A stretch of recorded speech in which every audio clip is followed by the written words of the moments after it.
তোমাদের ভিতরে গরিব কেডা, মিসকিন কেডা? সাহাবীরা কয় লা দিরহাম লাহু ওয়ালা দিনারা, যার টাকা নাই পয়সা নাই সেই তো হলো আমাদের ভিতরে সবচেয়ে গরিব, সবচেয়ে বড় অসহায়।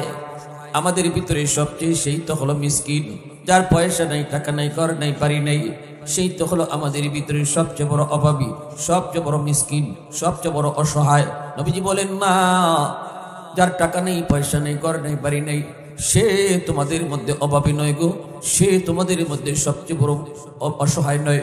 সবচেয়ে বড় মুফলিস হলো ওই মানুষটা, যেই মানুষটার টাকা পয়সা ছিল, দুনিয়াতে দ্বন্দ্ব ছবি ছিল, আল্লাহর রাস্তায় সে অনেক টাকা পয়সা দান করছে, মসজিদে গিয়ে নামাজ পড়ছে, বছরে বছরে হজ করছে, উমরা করছে, পাহাড় পরিমাণ নেকি লইয়া আল্লাহর সামনে হাজির হয়েছে।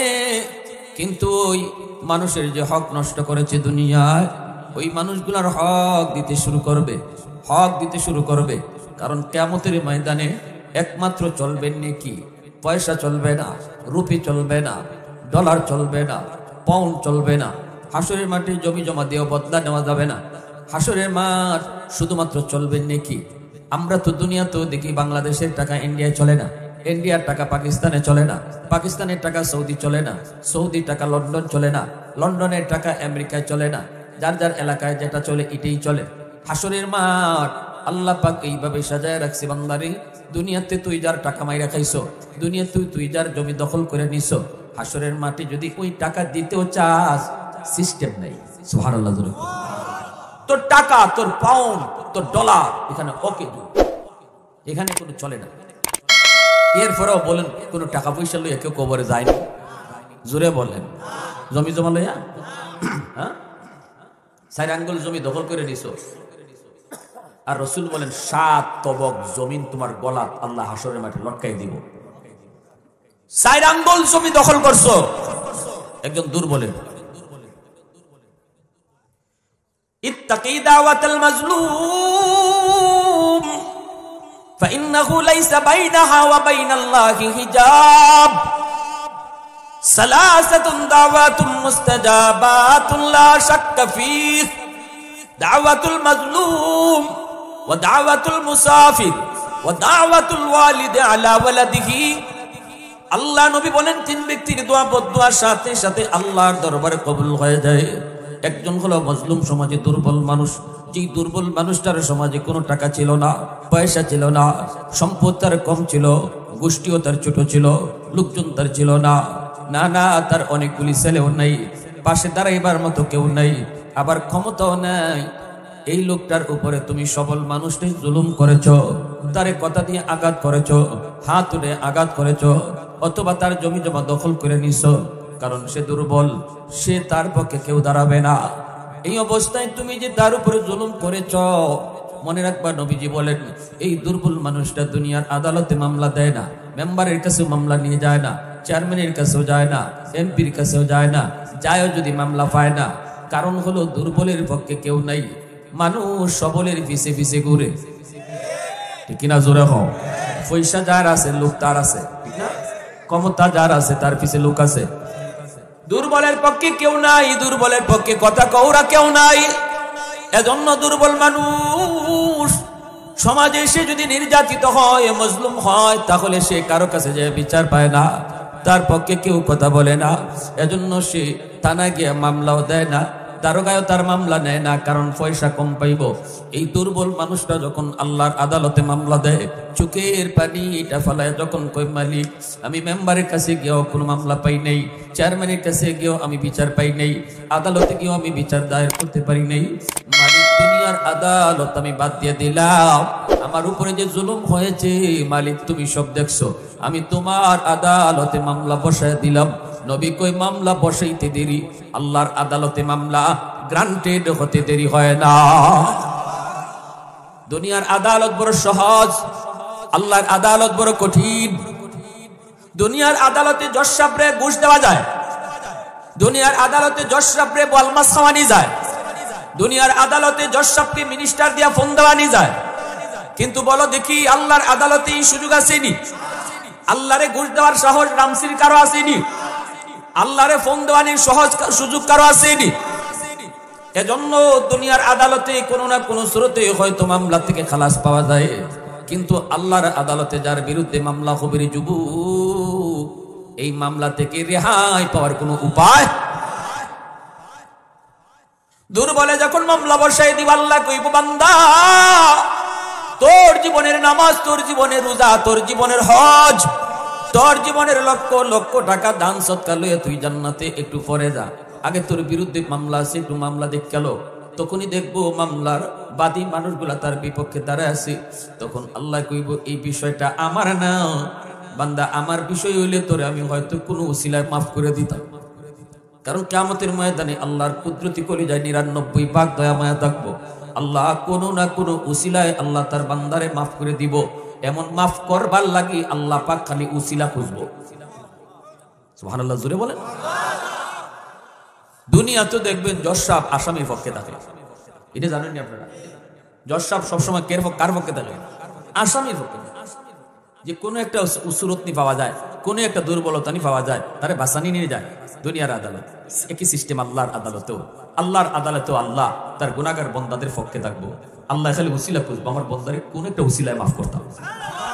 মাদানা সুম্মাদানা সুম্মাদানা ফাতাদাল্লা ফাকানা কাবা কাউসাইনি আও আদনা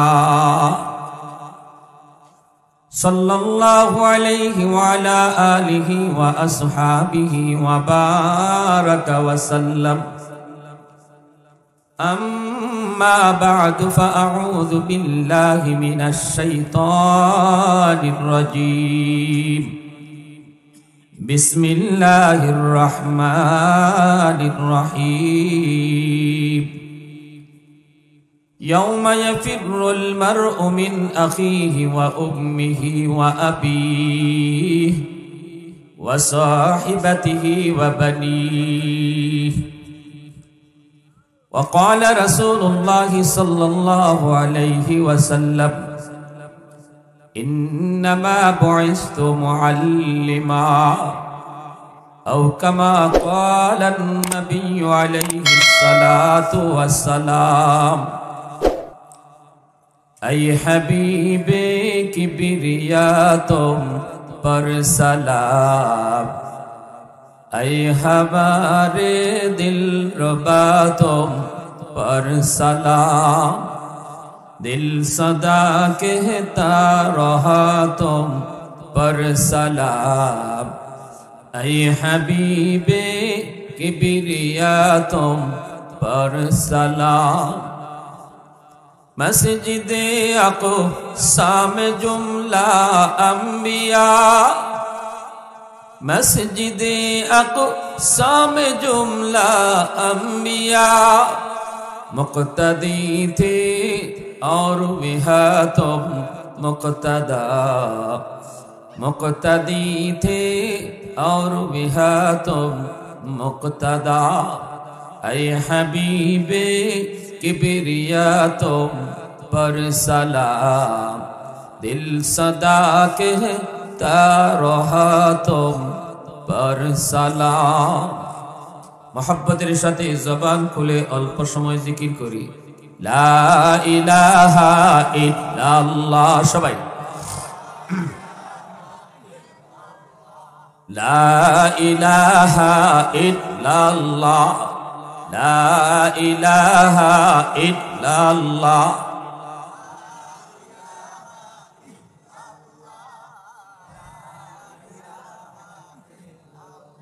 जोरे ला इलाहा इल्लल्लाह।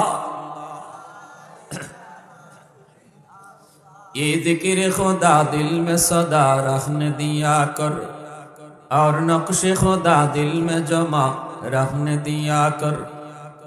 क्या जाने हक इस्लाम है कोई फजल इलाही, हर वक्त दरे क़ल्ब खला रखने दिया कर। मुर्शिद की नजर ग़ज़्व बसर से न होती है, क्या खुश नजरी खुश नजरी खुश नजरी है, क्या खुश नजरी खुश नजरी खुश नजरी है। दिल तूर की दिल जोर दिया सबका खुदा से, क्या दिल शिकानी है, क्या दिल शिकानी है। ला इलाहा इल्लल्लाह।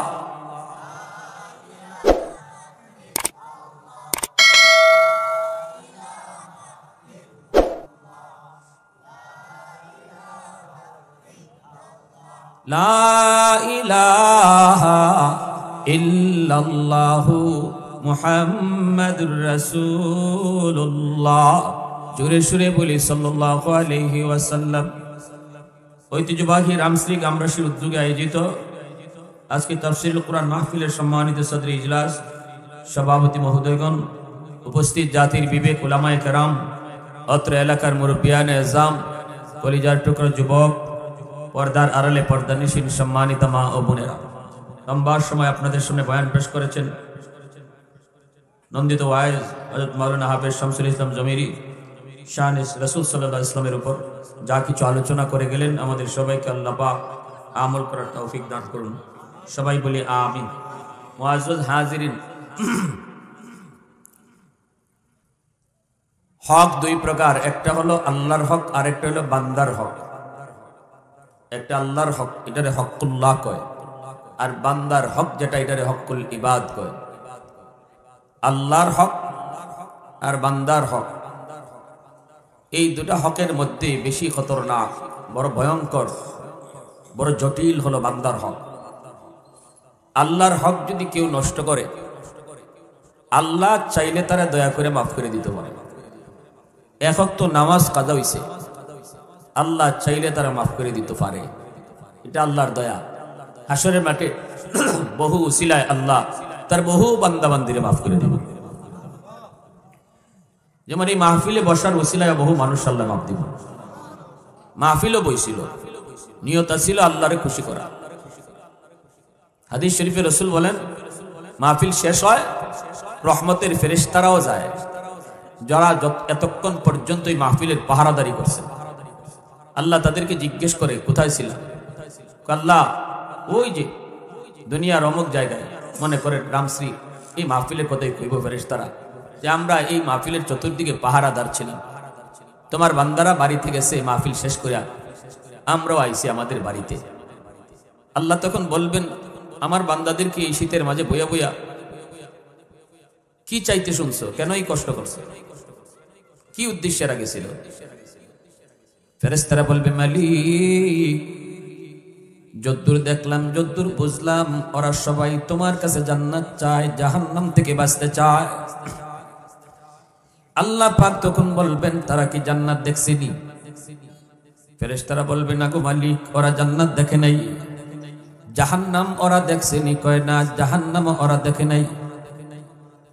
আল্লাহ পাক তখন বলবেন, আমার যেই সকল বান্দারা জান্নাতের সুখ শান্তি দেখলো না, জাহান্নামের আযাব গজব নিজের চোখে দেখলো না, এরপরও বসে বসে আমি আল্লাহর কাছে জান্নাত চাইলো, তোমরা ফেরেশতারা সাক্ষী থাকো, আমার ওই সকল বান্দাদের জন্য আমি জান্নাতের ফয়সালা দিয়ে দিলাম। ফেরেশতারা বলবে, মালিক, সবাইকে তুমি মাফ করে দিয়েছো। আল্লাহ বলবেন, হ্যাঁ, সবাইরে মাফ করে দিয়েছি। ফেরেশতারা বলবে, মালিক, সবাই তো ওয়াজ শোনার নিয়তে আসে নাই, নিয়ত ছিল বাড়িতে যাওয়া, নিয়ত ছিল বাজারে যাওয়া, নিয়ত ছিল আত্মীয়র বাড়িতে বেড়াইতে যাওয়া, উদ্দেশ্য ছিল তার অন্য কোথাও যাওয়া। মাঝখানে রাস্তায় ওয়াজ দেখে এসে বসে পড়ছে। আল্লাহ তুমি তারও কি মাফ করে দিয়েছো? সে তো ওয়াজ শোনার নিয়তে আসে নাই, নিয়ত ছিল তার বাড়িতে যাওয়া, বাজারে যাওয়া, ওয়াজ দেখে সে বসছে। আল্লাহ তুমি কি তাকেও মাফ করে দিবে? রব্বুল আলামিন তখন বলবি, ফেরেশতারা শুন, হুমুল জালিসুলা ইয়াশকা জালিসুহুম, এটা এমন এক বরকতি মজলিস, এই মজলিসে যেই বসে আমি তারই মাফ করে দেই। প্রশংসা করব কার? একটু জোরে আওয়াজ দেয়া কন্যা, কার? ওয়াহদাতি কি হিফাজতি নেহি বেকুওয়াতে বাজু, ওয়াহদাতি কি হিফাজতি নেহি বেকুওয়াতে বাজু, आती की कुछ काम हक ले खुदा दा, आती की कुछ काम हक ले खुदा दा, ऐ मर्द खुदा तुझको कुव्वत नहीं हासिल, जा बैठ किसी गार में अल्लाह को करिया, ये सच है कि बातिल की तरफदार नहीं हम, गद्दार न समझो गम गद्दार नहीं गा, फूलों की तरह नर्म मिजाज अपना है नाज़ुर, हम तीर नहीं नेज़ा व तलवार नहीं हा, हम तीर नहीं नेज़ा व तलवार नहीं हा। মুসলমানের আওয়াজে বলি আল্লাহু আকবার। আমার ভাইরা বন্ধুরা জন্য বলতেছিলাম, যুবক একটু দিলটা নরম করে কথাগুলি বোঝার চেষ্টা করো। এই মানুষগুলাকে আল্লাহ পাক মাফ করে দিবে। শহীদ আল্লাহর রাস্তায় শাহাদত বরণ করেছে, তারও আল্লাহ শাহাদতের কারণে মাফ করবে। কিন্তু আল্লাহ যতই মাফ করবে, সব মাফ করা হবে আল্লাহর। কিন্তু যদি মানুষকে কোনো কষ্ট দিয়ে থাকো, কোনো মানুষের হক তুমি নষ্ট করে থাকো, কোনো মানুষকে অন্যায়ভাবে তুমি জুলুম করে থাকো, মনে রাখবা এই বিষয়টা আল্লাহ কখনো মাফ দিবেন না। পরিষ্কার আল্লাহ বলবেন, বান্দা আমি ব্যাপারে কিছু জানি না, এই বিষয়টা আমার অমুক বান্দার সাথে জড়িত। দুনিয়াতে মার হক নষ্ট করেছো, বাবার হক নষ্ট করেছো, স্ত্রীর হক নষ্ট করেছো, ভাইয়ের হক নষ্ট করেছো, প্রতিবেশীর হক মাইরা খাইছো, গ্রামের মানুষের হক মাইরা খাইছো, অমুক মানুষের তমুক মানুষের। আল্লাহ পাক বলবে বিষয়টা আমার না, বিষয়টা যার, তার সাথে তুমি মামলা ডিসমিস করো। ওই দিন ওই মানুষটার সাথে মামলা ডিসমিস না কইরা কোন মানুষ তার জীবনের নামাজ, তার জীবনের রোজা, তার জীবনের হজ, তার জীবনের উমরা, তার জীবনের লক্ষ লক্ষ টাকা দান সদকা এগুলা লইয়াও সে জান্নাত পাবে না, যতক্ষণ পর্যন্ত মানুষের মামলা ডিসমিস না হবে। কঠিন বিষয়টা, কঠিন। আল্লাহ পাক সব সব জানাই দিবে, আমি জানি না।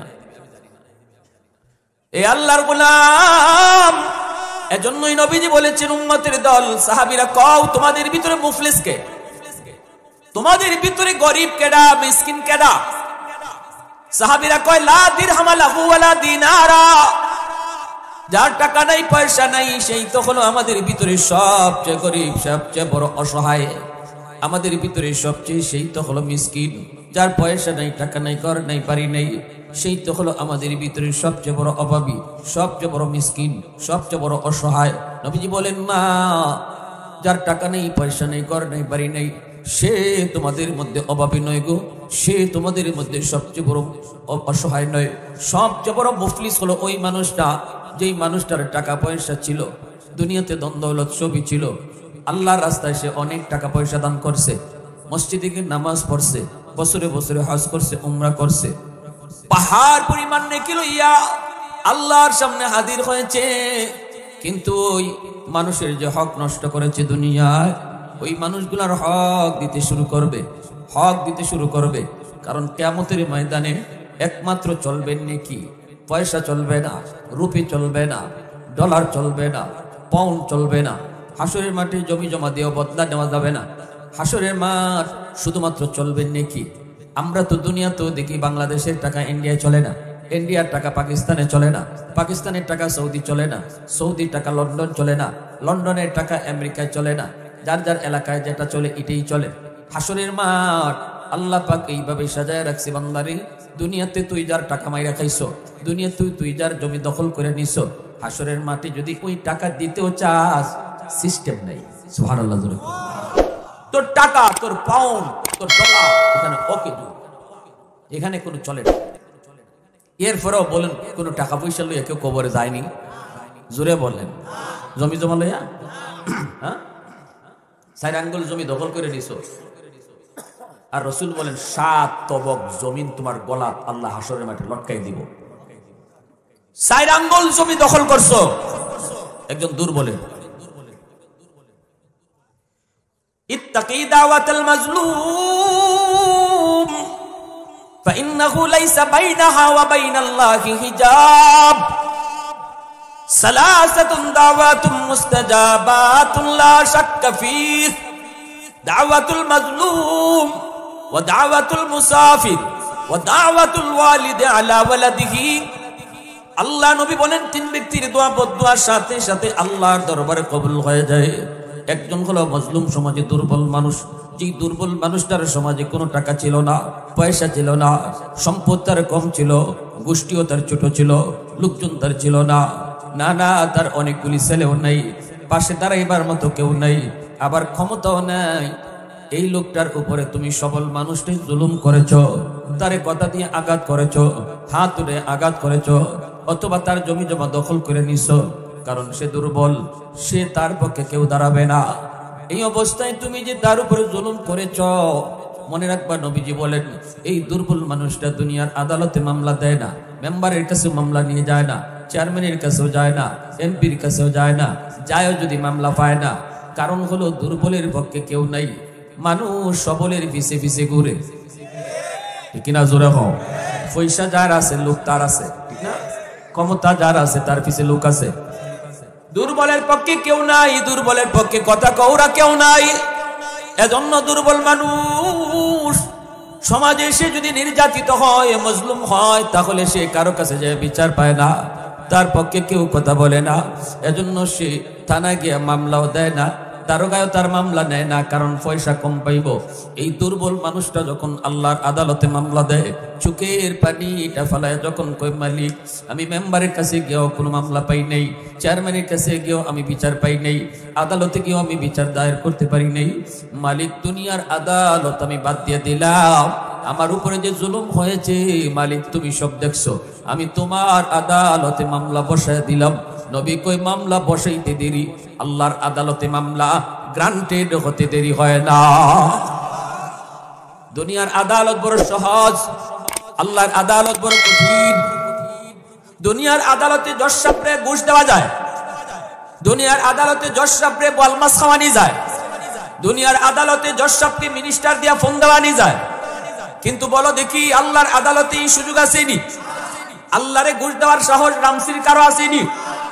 আল্লাহরে ফোন দেওয়ানির সহজ সুযোগ কারো আসেনি? এজন্য দুনিয়ার আদালতে কোনো না কোনো সুরতে হয়তো মামলা থেকে খালাস পাওয়া যায়, কিন্তু আল্লাহর আদালতে যার বিরুদ্ধে মামলা হবে রে যুবক, এই মামলা থেকে রেহাই পাওয়ার কোনো উপায়। দুর্বলে যখন মামলা বসাই দিব, আল্লাহ কইব বান্দা তোর জীবনের নামাজ, তোর জীবনের রোজা, তোর জীবনের হজ, তোর জীবনের লক্ষ লক্ষ টাকা দান সৎকার লইয়া তুই জান্নাতে একটু পরে যা, আগে তোর বিরুদ্ধে মামলা আছে একটু মামলা দেখ গেল। তখনই দেখবো মামলার বাদী মানুষগুলা তার বিপক্ষে দাঁড়ায় আছে। তখন আল্লাহ কইব এই বিষয়টা আমার না বান্দা, আমার বিষয় হইলে তোরে আমি হয়তো কোনো উসিলায় মাফ করে দিতাম। কারণ কিয়ামতের ময়দানে আল্লাহর কুদরতি করে যায় 99 ভাগ দয়া মায়া থাকবো। আল্লাহ কোনো না কোনো উসিলায় আল্লাহ তার বান্দারে মাফ করে দিব। এমন মাফ করবার লাগি আল্লাহ পাক খালি উসিলা খুঁজবো। সুবহানাল্লাহ, জোরে বলেন।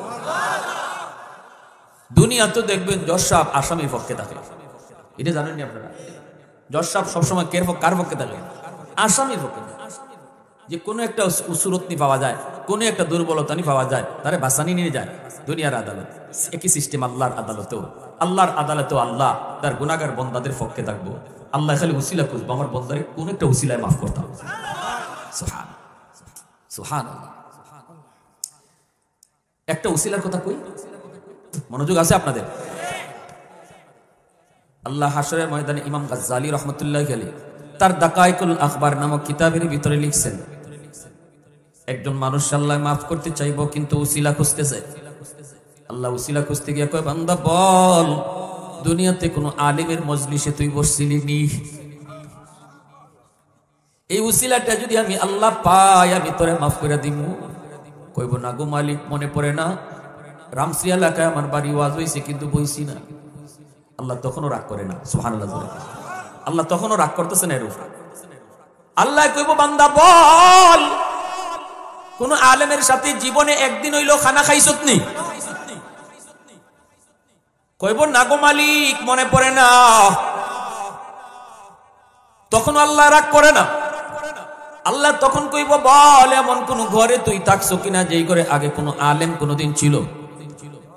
এই উসিলা পাইলো আমি তোরে মাফ করে দিব। তখন কয় না গো মালিক, মনে পড়ে না। আল্লাহ পাক তখন কইব বান্দা বল, তোর কোন সন্তানের নাম কোন আলেমের নামে নাম রাখছো? এই উসিলাটাও যদি আমি আল্লাহ পাই, আজ আমি তোরে মাফ করার সিদ্ধান্ত নিয়ে নিই। তখনও কই না গো মালিক, এই কামটাও করছি না, নাম রাখছি নিজের মতো, নাম রাখছি গুগল দেখা, নাম দেখছি ইন্টারনেটে সার্চ দিয়া, আলেমের নামে নাম রাখছি না। আল্লাহ আমি ভুল করছি, পদে পদে ভুল করছি। এইবার আল্লাহ বলবো ফেরেশতারা ওরে জিগাও, দুনিয়াতে কোনো আলেমের সাথে ওর সম্পর্ক প্রমাণিত হয় নাই, কিন্তু জিগাও এমন কোন বন্ধু তার ছিল কিনা যেই বন্ধু আলেমদেরকে ভালোবাসতো। ইনডাইরেক্ট, এবার আল্লাহ চলে গেছে ইনডাইরেক্ট। ডাইরেক্ট সম্পর্ক প্রমাণিত হইছে না উলামায়ে কেরামের সাথে, দেখি একটু ঘুরাইয়া নিয়ে সম্পর্ক প্রমাণিত হয়। আল্লাহ কয় ফেরেশতারা ওরে জিগাও তো দুনিয়াতে ওর এমন কোন একজন বন্ধু ছিল কিনা যেই বন্ধু মসজিদের ইমাম সাহেবরে ভালোবাসতো, মুয়াজ্জিন সাহেবরে ভালোবাসতো, এলাকার আলেমদের সাথে সম্পর্ক রাখতো, মাদ্রাসা ছাত্র উস্তাদের খোঁজ খবর নিত, এরকম একটা ছেলের সাথে তার বন্ধুত্ব ছিল কিনা। যদি এতটুকু উসিলাও পাই আমি মাফ করে দিব। আল্লাহু আকবার। তখন কইব মালিক মনে পড়েছে, মনে পড়েছে, দুনিয়াতে আমার একজন বন্ধু ছিল, আমার ওই বন্ধু উলামায়ে কেরামকে ভালোবাসতো, উলামায়ে কেরামকে মহব্বত করতো, ইমাম সাহেবরে বড় ভালোবাসতো, মুয়াজ্জিন সাহেবরে ভালোবাসতো, মাদ্রাসার ছাত্রদের খোঁজ খবর নিত, আমার আয়েশা মাঝে মাঝে গল্প শোনাইতো, আমার আয়েশা গল্প শোনাইতো, মাদ্রাসায় এই লাগবো ওই লাগবো, আমারে নিয়ে মানুষের বাড়িতে মাঝে মাঝে যাইতো। মনে পড়েছে দুনিয়াতে আমার একজন এমন বন্ধু ছিল। তখনই আল্লাহ পাক রব্বুল আলামিন কইব ফেরেশতারা আমার বান্দারে আর জাহান্নামে নেওয়া লাগবে না। সুবহানাল্লাহ। হুজুরে অনেকদিন পরে দেখছেন, আলহামদুলিল্লাহ, সবাই কোন আলহামদুলিল্লাহ। তখন আল্লাহ কইব ফেরেশতারা আমার বান্দা আমার নবীর নায়েব উলামায়ে কেরামের সাথে তার সম্পর্কটা একটু গুরাইয়া প্রমাণিত হয়েছে, ডাইরেক্ট না। যাও এই উসিলায়ও আমি আল্লাহ হাসরের মাঠে তারে মাফ করে দিলাম। প্রশংসা করব কার? এই পিছনে বাইরে জোরে আওয়াজ দিয়া কও, এতটুকু উসিলায় যে আল্লাহ মাফ করে দিব, এই আল্লাহর প্রশংসা করবেন না? কার প্রশংসা করব? আলহামদুলিমান কাদ্দারা খাইরান ওয়া খাবালা, আলহামদুলিমান কাদ্দারা খাইরান ওয়া খাবালা, ওয়া শুকরু লিমান সাওয়ারা হুসনান ওয়া জামালা, ফারদুন সামাদুন আন সিফাতিন খালকি বারিউন, রাব্বুন আযালিয়ুন খালাকাল খালকা কামালা, লা জিদ্দা ওয়ালা নিদ্দা ওয়ালা হাদ্দা লিমাওলা, লা জিদ্দা ওয়ালা নিদ্দা ওয়ালা হাদ্দা লিমাওলা, আল আনা কামা কানা ওয়া লাম ইয়ালকা যাওয়ালা, আল আনা কামা কানা ওয়া লাম ইয়ালকা যাওয়ালা। মুহাব্বতের সাথে বলেন আল্লাহু আকবার। আমার ভাইরা বন্ধুদের জন্য বলতেছিলাম, আল্লাহ পাক রব্বুল আলামিন হাসরের ময়দানে আল্লাহ পাকের কুদরতি কলিজার মধ্যে 99 ভাগ দয়া মায়া থাকবো। আল্লাহ পাক রব্বুল আলামিন তার গুনাহগার বান্দা বান্দির পক্ষে থাকবো, কোনো না কোনো সুরতে তার বান্দারে মাফ করতে পারে কিনা। এজন্য বান্দার হক যদি তুমি আল্লাহর হক যদি তুমি নষ্ট করে থাকো, নামাজ পড়ো নেই, রোজা রাখো নেই, যদি তোমার দিলের ভিতরে অনুতপ্ত থাকে, তুমি যদি আল্লাহর কাছে কান্দো, তুমি যদি আল্লাহর কাছে কো আল্লাহ ভুল করে ফেলেছি, আল্লাহ পাক রব্বুল আলামিন কোনো না কোনো সুরতে তোমাকে ওসিলায় আল্লাহ মাফ করে দিব। কিন্তু যদি তুমি দুনিয়ায় ভাইয়ের হক নষ্ট করো, বোনের হক তুমি মাইরা খাও, প্রতিবেশীর হক নষ্ট করে খাও, যদি তুমি এরকম ভাবে দুনিয়াতে কোনো দুর্বলের হক নষ্ট করো, দুর্বলের হক মাইরা খাও, আল্লাহ পাক রব্বুল আলামিন কিয়ামতের ময়দানে বলবে বান্দা বিষয়টা আমার না, যদি আমার হইতো কোনো না কোনো উসিলায় তোরে মাফ করতাম, যেহেতু বিষয়টা আমার অমুক বান্দার, সে তোর সামনে বাদী হয়ে দাঁড়ায় আছে, মামলা দিছে আমার আদালতে, এবার ইনসাফের বিচার হবে আমার আদালতে, মামলা যেই দে আমি আল্লাহ তার বিচারই করি, আমি মুখ চিহ্নে বিচার করি না। দুনিয়ার আদালতে মুখ চিহ্নে বিচার হয়, দুনিয়ার সমাজেও মুখ চিহ্নে বিচার হয়, দুনিয়ার সমাজ আজ সমাজ ব্যবস্থায় দেখা যায় গোষ্ঠী চিহ্নে বিচার হয়, দলের লোক দেখে বিচার হয় না। টেয়া খাইয়া বিচার আসেনি রামশ্রী?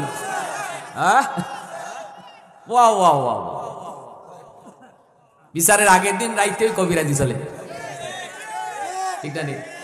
500 টাকা দিয়ে আইসে, চাচা কালকে পয়েন্ট ধরাই দিও। চাচা পয়েন্ট মাথা লিয়ে ঘুরে, পয়েন্ট লইয়া লইয়া চাচা খায়, ঠিক না? পরের দিন বিচারে বইয়া চাচায় তার উল্টা মাতে, অন টেহা গেল কই 500, কেমনে কইতো মানুষের সামনে সরম, কয় চাচা আছে ফাঁসে মানুষে যাতে না বুঝে চাচা কয় কি করবো তোর ফাঁসে ঠেলায় নেগা ধসে। মানে তুই যখন দিয়া গেছো তোমারে ভাষ্য এর পরেই রাত্রে লই আইছে 1000 আমি ফাঁসের কথা কইব না 10-এর কথা কইব। ওই 10-এর কথা এমন 10-এর কথা কয় না চাচা অলরেডি দেখো শেষা আছে আল্লাহর দরবার আসেনি না নাই ভালো করে বিচার আচার আল্লাহ সবরে দিয়া করায় না। বিচার সবাই পারে না। আল্লাহ যারা বিচার করে এরার মাথার মধ্যে কিছু অতিরিক্ত জ্ঞান দেয়। এই যে অতিরিক্ত জ্ঞানটা আল্লাহ দিছে এটা অতিরিক্ত নিয়ামত। এই নিয়ামতের হিসাবটা আল্লাহ করায় গন্ডায় নিব। তোরে যে আমি আল্লাহ বিচার আচার করার একটা আলাদা জ্ঞান দিছিলাম, এই নিয়ামতটা তুই কোন কাজে লাগাইছ ক তখন ওই 5 আর 10 হিসাব হইবে। ঠিক কিনা জোরে কও।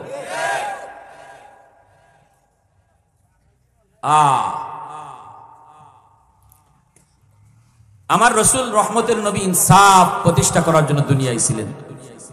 নবীজি আল্লাহ নবীর সামনে নবীজির কাছে এক মহিলা চুরির অপরাধে ধরা পড়ছে। মহিলার বংশ হইল নবীর বংশ, কুরাইশ বংশ। এখন সাহাবায়ে কেরাম চিন্তায় পড়ছেন চুরির অপরাধে যদি হাত কাটা হয় তাহলে আমার রসুলের বংশের ইজ্জত যায়। এখন এটারে কি করুন, একটু হালকা করা যায়নি? বিচারটা একটু হালকা করা যায় কিনা? সবাই একমত হইলেন বিচারটা হালকা করা দরকার। কুরাইশ বংশ পৃথিবীর শ্রেষ্ঠ বংশ, ঠিক না? সম্মানী বংশ। এই বংশের ইজ্জত কেমনে রক্ষা করা যায়? মহিলার হাত না কাটিয়া যদি তার একটা আঙ্গুল কাটা দিত তাহলে বিচারও রক্ষা হইতো, আবার বংশের ইজ্জতও থাকতো। তো এই কথাটা রসুলের কাছে পৌঁছাইব কেটায়? এই সাহস কারো নাই। সকলেই মত হইছেন যে রসুল এই কথাটা কওয়া দরকার, যে এই মহিলার বংশ কুরাইশ বংশ। নবী জানেন না, নবীরে জানানি দরকার। চুরি যে মহিলা ধরা পড়ছে মহিলার বংশ নবীর বংশ, এটা রসুলের জানানি দরকার। কিন্তু জানাই তো কেটায়? এই সাহস কারো নাই। আবু বকর সিদ্দিক কয় পাঠাও, কিন্তু এটা লিয়া যাইতাম না। সাহাবীরা কুমর রসুল তোমারে বড় মায়া করেন, তুমি একটু যাইবানি। উমর কয় আবু বকর যে কামলিয়া যায় না এটা আমি নাই। ও উসমান তুমি নবীর জামাই, নবীর জামাতা একটু যাইবাইনি। উসমানে কয় অসম্ভব। আলী তুমি যাইবাইনি? কয় আমি তো আগেই নেই, আমি তো নবীর গরু খাইয়া বড় হয়েছি, আবার আমার অত বড় সাহস নেই, আমি গিয়া এই কথা কইতাম? সম্ভব না, কেউই যাইতে রাজি নেই। সাহাবীরা কয় তাহলে এক কাম করো, একটা ছোট বাচ্চা নিফাও দেখো, একটা ছোট বাচ্চা, যদিও বয়সে ছোট কিন্তু একটু বুঝ আছে, একটু কথা শিখাই দিলে কইতে পারবে। এরকম একটা বাচ্চা খুঁজো দেখো, পাওনি? খুঁজতে খুঁজতে কয় এমন একটা বাচ্চা দরকার যে বাচ্চারই রসুল বড় মায়াও করেন। নবী তো এমনি ছোট বাচ্চাদেরকে মায়া করতেন, ঠিক না? কারণ ছোট ছোট বাচ্চারা নিষ্পাপ, মাসুম, ফেরেশতা সমতুল্য। এক হাদিসে কুদসিতে আল্লাহ বলছেন এই শিশু বাচ্চাদের উসিলায় আল্লাহ আমার আপনার মতো গুনাহগার হলে খাওয়াইতেছে। ঘরের শিশু বাচ্চাদের উসিলায় আল্লাহ এই ঘরের গুনাহগার বাপ মা ভাই বোন যারা নামাজ পড়ে না, হারাম পথে চলে, গুনাহ করতেছে, এরা রিজিক আল্লাহ বন্ধ করে দিত। কিন্তু ঘর দুইটা অবুঝ নিষ্পাপ শিশু বাচ্চা আছে, কি উসিলায় আল্লাহ রিজিক জারি রাখছে। এখন মাইরো বাচ্চা হলে যাবারও, যে বাচ্চাটা আমি মারি বাচ্চার উসিলায় আমার মতো নাফরমানরে আল্লাহ খাওয়ায়, ঠিক কিনা জোরে খান? সাহাবায়ে কেরাম কই তাড়াতাড়ি খুঁজে বের করো। খুঁজে খুঁজে তারা বের করলো নবীর নাতি, নবীর নাতি, নবীর নাতি। কোন নাতি? কয় যায়েদ ইবনে হারেসার পুত্র, যার নাম হলো উসামা। নবীজির একজন পালক পুত্র ছিল যায়েদ ইবনে হারেসা, তার সন্তান হলো উসামা। ছোট্ট নাতি, দাদা নাতির মাঝে একটা মায়ার সম্পর্ক আসেনি না নাই?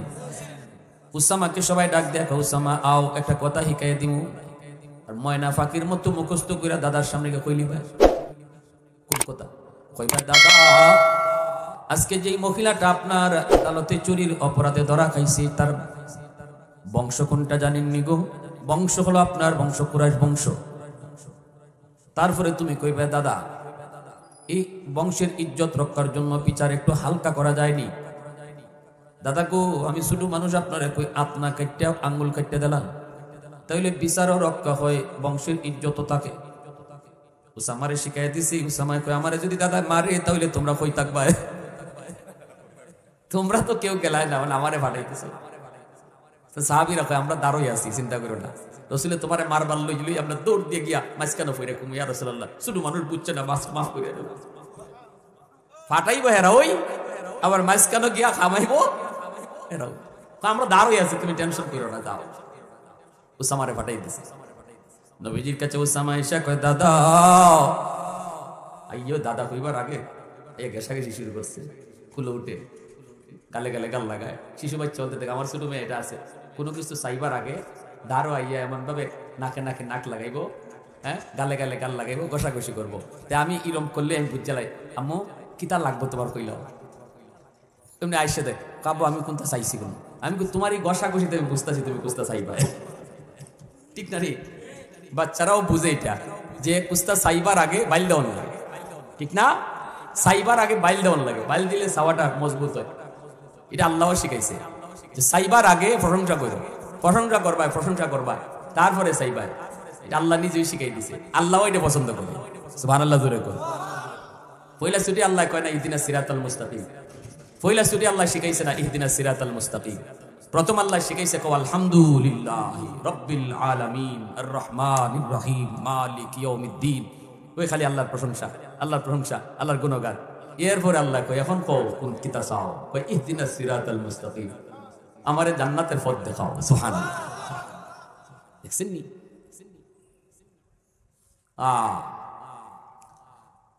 কিছু চাইতে হইলে, কিছু পাইতে হইলে কিছু দিতে হয়, ঠিক না নি?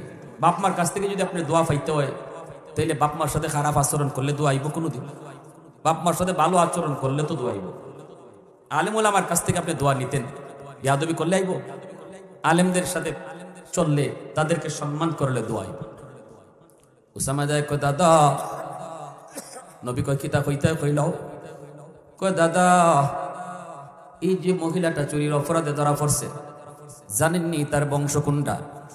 নবী কয় বংশ দিয়ে আমার কি দিত? চুরির যে ধরা পড়ছে এ কোন বংশের, ছত্রী বংশের না সৈয়দ বংশের না হ্যাঁ লাট বংশের, এটা তো দেখার দরকার নেই। নবীর আদালতে বিচার ব্যবস্থা ছিল, অপরাধীর পরিচয় শুধু একটাই, সে অপরাধী। অপরাধীর পরিচয় কয়টা? জোরে বলেন। এ চেয়ারম্যানের ফুলা না মেম্বারের বাতিজা না এমপির হালা, এটা আল্লাহ রসুলের আদালতের বিবেচ্য বিষয় ছিল না। ইসলামী আদালতে এটা দেখা হয় না। সন্ত্রাসীর পরিচয় শুধু সে সন্ত্রাসী, চোরের পরিচয় সে চোর, ডাকাতের পরিচয় সে ডাকাত। সে কার বাতিজা কার ফুলা এটা তার পরিচয় না। আজকে আমাদের সমাজ ব্যবস্থায় যদি এই থিওরি মোতাবেক চলতো, তাহলে সমাজ এত নষ্ট হইতো না। আমাদের সমাজে তো চেয়ারম্যানের ফুলায় চুরি করলে তার লাগে বিচার এক জাতের, আর রিক্সাওয়ালার ফুলায় চুরি করলে তার বিচার আরেক জাতের। গরিবরে ধরো যাইত্যা, আর চেয়ারম্যানের ফুলা হইলে বাদ দিল, এখানে মাতন দিত না। ছত্রী ফুলা হইলে মাতন দিত না। এটা ইসলামের রুল নয়। যার কারণে সমাজে এত বড় বৈষম্য সৃষ্টি হয়েছে, সমাজে অশান্তির সৃষ্টি হয়েছে। 16 বছর 17 বছর 18 বছর দেশ জ্বালায় গেছে শুধু এই কারণে, ঠিক কিনা? এই কারণে বিচার ব্যবস্থায় বৈষম্য। আমার নিজের দলের লোক হইলে তার বিচার এক জাত, আর সে যদি অন্য দলের হয়, সে যদি আর টুফিওয়ালা যদি হইতে তো আর ওইসি ওই কাম, ঠিক না নি? টুফিওয়ালা যদি হইতে তো ওইসি কাম, এরা দরো যাইতে চাইলো না। অতীতের বহু জাতিকে আল্লাহ ধ্বংস করে দিছে শুধু বৈষম্যমূলক বিচার ব্যবস্থার কারণে। বহু জাতিকে জাতি আল্লাহ ধ্বংস করে দিছে। আল্লাহ রসুল তার হাদিসে বলছেন, শুধু এই অপরাধটা আল্লাহ সইতে পারে না। আল্লাহ সইতে পারে না দুই চোখ দিয়ে বিচার করা, এটা আল্লাহ সইতে পারে না, আল্লাহ বরদাস্ত করতে পারে না। এটা বিচার সবার জন্য সমান। অপরাধীর পরিচয় একটাই, সে অপরাধী, আর কোনো পরিচয় তার নেই। আল্লাহ নবী বলতেছে, উসামা কি কইতেছো একটু বুঝে কও। সবসময় আমি তোমার দাদা না, আমি জজ, বুঝে কও। দাদা এক সময় আর জজ আর এক সময়, তাও তো নাতি। তো দাদা, ও দাদা, ইজ্জত যাইব আপনার বংশে। আপ কাটলে আঙ্গুলটা কাটলে ইজ্জত রক্ষা হইব, বিচার হইব। কি কইব উসামা এই কথাটা? রসুল গুসায়, নবীজির চেহারা লাল হয়ে গেছিল। আল্লাহ রসুল বসা থেকে দাঁড়ায় গেছেন কাঁপতে কাঁপতে। অথচ আদরের নাতি। আমার আপনার নবী, রহমতের নবী, দয়ার নবী জীবনে সহজে, এত সহজে রাগ করেন না। নবীজি এত সহজে রাগ হন না।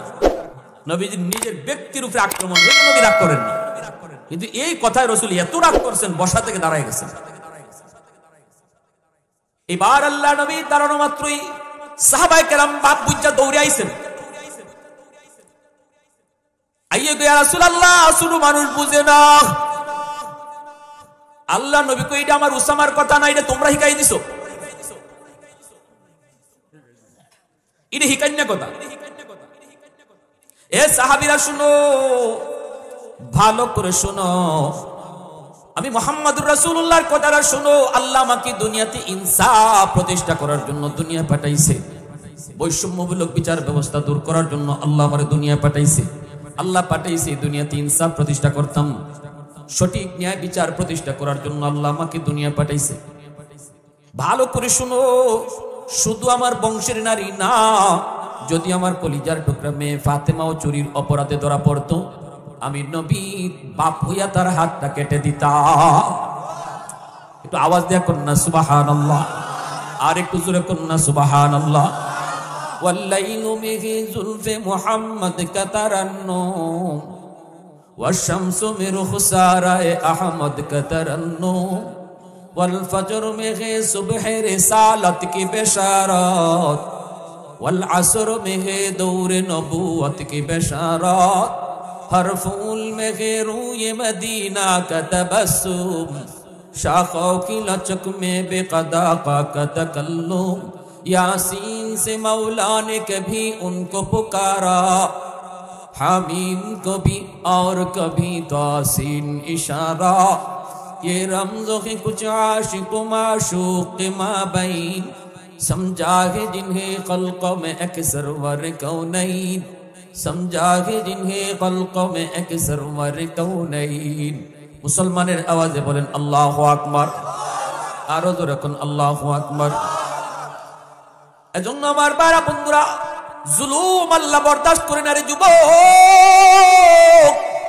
সমাজের দুর্বল মানুষের উপরে জুলুম করবা না, কারণ দুর্বল যদি কয় আল্লাহর আরশটা কাঁইপা ওঠে। আল্লাহ পাক রব্বুল আলামিন কয়, দুনিয়ার আদালতে যার বিচার নাই, আমি আল্লাহর আদালতে তার 100 বিচার। দুনিয়ার আদালতে যার বিচার রাখে না, আল্লাহর আদালতে বিচার বইতে দেরি, বসতে দেরি হয় না। এজন্য মনে রাখবা, বুদ্ধিমান কখনো দুনিয়ার মামলা আল্লাহর আদালতে নিয়ে উঠে না। বুদ্ধিমান দুনিয়ার মামলা দুনিয়াতেই ডিসমিস করে নেয়, আল্লাহর আদালতে নিয়ে কখনো মামলা নিয়ে উঠে না, দুনিয়াতে ডিসমিস করে ফেলে।